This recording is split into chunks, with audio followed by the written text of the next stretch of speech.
Ritual Sesat Gunung Kemukus bagian 1. Perkenalkan, namaku Adi. Aku adalah seorang karyawan di salah satu perusahaan yang ada di Jawa Tengah. Menjadi seorang karyawan yang sudah mempunyai kedudukan, tentu saja hal itu membuat hidupku sedikit tenang. Karena selain semua kebutuhanku terpenuhi, kiriman uang kepada orang tuaku pun selalu lancar dan aman. Hal itulah yang akhirnya membuat kepulanganku selalu dirindukan, karena aku pun tahu kehidupan di kampung asalku memang bisa dikatakan sangat pas-pasan. Namun sayangnya Tuhan berkehendak lain.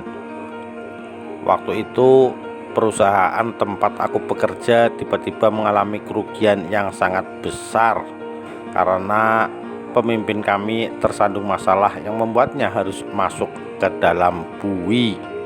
Hal itulah yang akhirnya membuat separuh dari karyawannya dikeluarkan karena perusahaan yang sudah tidak lagi sanggup menanggung beban. Dan aku adalah salah satu karyawan yang dikeluarkan. Saat itu aku memang sengaja tidak memberitahu orang tuaku di kampung, karena selain aku tidak ingin membuat orang tuaku bersedih, waktu itu aku sudah berjanji akan membangun rumah untuk orang tuaku ketika aku sudah pulang nanti. Tentu saja dengan dipecatnya aku sempat membuat aku depresi dan hilang kendali.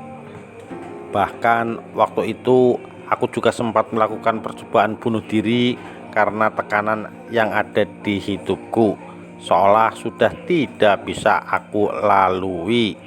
Hingga akhirnya aku pun bertemu dengan salah satu rekanku yang juga keluar dari perusahaan yang sama.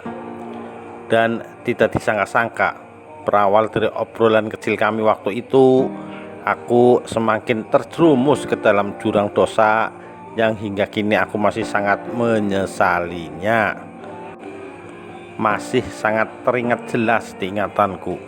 Pagi itu seperti biasanya ketika aku sedang membeli makanan di salah satu warung langgananku, aku bertemu dengan Wahyu. "Gimana kabarmu, Di?" ucap Wahyu. "Berat nih, Yuk. Aku mau pulang, gak ada biaya. Kalau aku gak pulang, orang tuaku telepon terus," jawabku sambil tidak sekalipun memandang wajahnya.